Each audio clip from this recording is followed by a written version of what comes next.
This video series will explore the Ohio Mechanics Institute and the magnificent Emery Auditorium, which we're in right now. But this is not just a story of a historic building. This is a story of Cincinnati, its citizens, and the people who got behind the creation of this historic gem, changing the history of Cincinnati forever.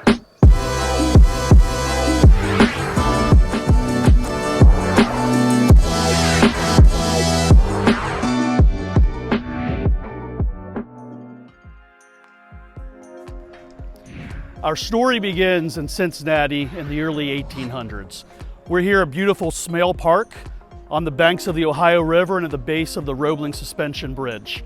Cincinnati was the largest city west of the Allegheny Mountains in the early 1800s, giving us the beautiful nickname, the Queen City of the West.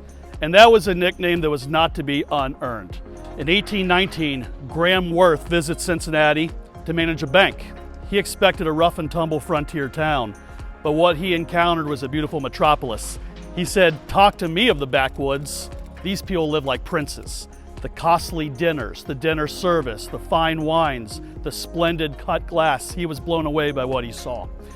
It's here that the Licking River in Kentucky meets the Ohio River. And what that did is it created an opportunity for growth, expansion, economic prosperity, and that brought people here to this town.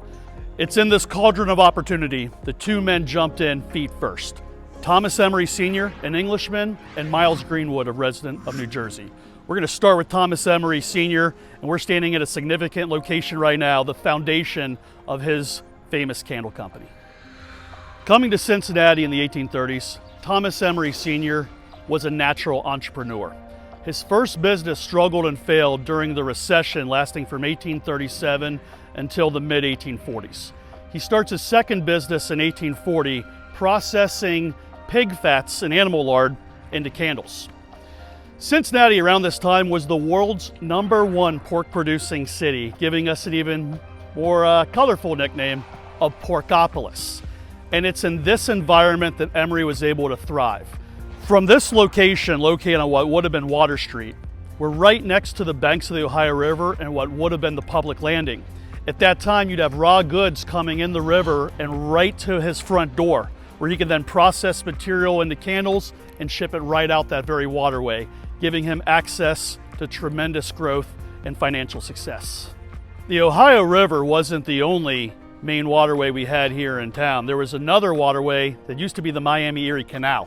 And it was the steamboats on the river combined with the flatboats on that canal system that turned this city into a true Queen City of the West.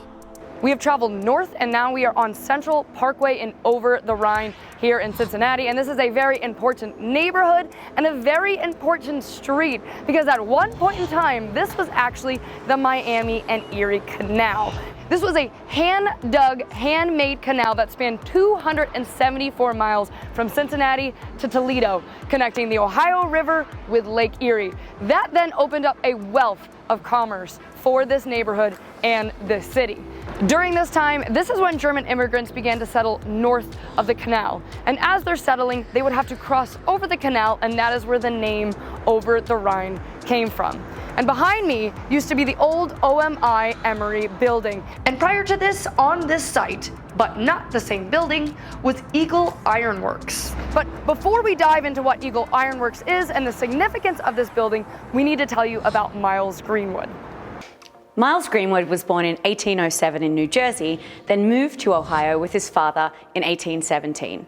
Mechanically gifted, Miles had a fascination for ironworks, steam pumps, and mechanical locks. He was also really fascinated by firefighting, which at age 22 in 1829 led him to become a volunteer firefighter at Cincinnati's Horse Company No. 1. 1832 was a big year for Miles Greenwood. That was when he married Phoebe Hobson and also founded Eagle Ironworks. Eagle Ironworks had a fantastic location right along the banks of the Miami-Erie Canal. The canal, as mentioned earlier, was a huge passageway for commerce. So Cincinnati was growing rapidly, and along with that, so was Eagle Ironworks, making them soon the largest ironworks in the Midwest. Leading up to the Civil War, tragedy struck Eagle Ironworks, and there was a huge fire. Most of the building was destroyed. Miles, undeterred, rebuilt it, making a triumph out of a tragedy. March 2nd, 1852, 3 Cincinnatians got together: Miles Greenwood, Abel Schalk, and Alexander Bonner Ladder, and they decided to build a steam engine. What was so amazing about this machine was, at the time, any other steam engines that had been made were not as efficient as this one, which could pump water from the source in under 10 minutes. So impressed the city council were that they decided to start a paid fire department, the first in the nation. Prior to this, all fire units were actually volunteer, which led to a very chaotic process because the insurance companies would pay the fire departments to put out fires, which led to a huge rivalry. If a fire happened, rival fire units would show up and get into fights about who was going to put out the fire. There was even instances of fire units deliberately setting a fire just so they would be paid to put it out. So you can imagine, when there was a paid fire department, the volunteers were not very happy about this. They were losing a revenue source. On April 1st, 1853, the first professional fire department was launched, with Miles Greenwood as the fire chief. When the first alarm bell rang, Uncle Joe Ross, their amazing steam engine, went out to the scene, but it was a trap.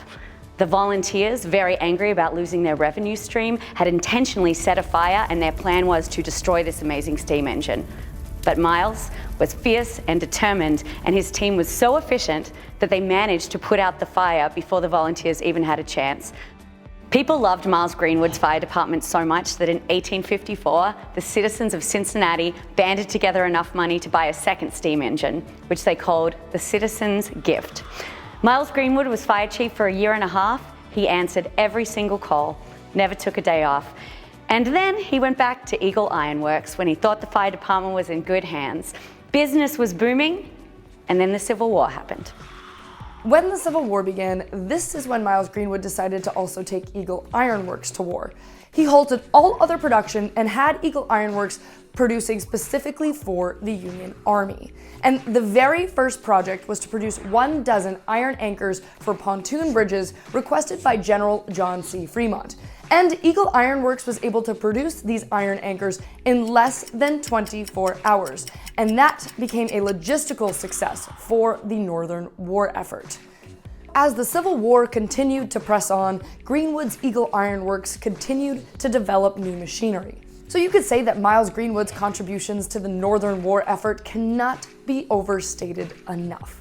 But like anything, with success can bring enemies. On 3 different occasions, Southern sympathizers set fire to Eagle Iron Works, amounting to $100,000 worth of damages. However, the building was never destroyed, and that is thanks to Miles Greenwood's steam fire engine. Now, fast forward to the end of the Civil War, and unfortunately, Eagle Iron Works is in a very difficult position. They lost their main source of revenue, and that was military contracts. And during the Civil War, other ironworks gobbled up civilian customers, causing Eagle Iron Works to close its doors shortly after. However, in the Miles Greenwood fashion, the demise of Eagle Iron Works did not stop him from contributing back to the city of Cincinnati. He was instrumental in the post-war growth of the Ohio Mechanics Institute. And that will eventually bring us back to this location, to which the building of the rooftop that I am standing on right now. And in our next episode, we are going to explore how Miles Greenwood and how the Emery family supported the OMI.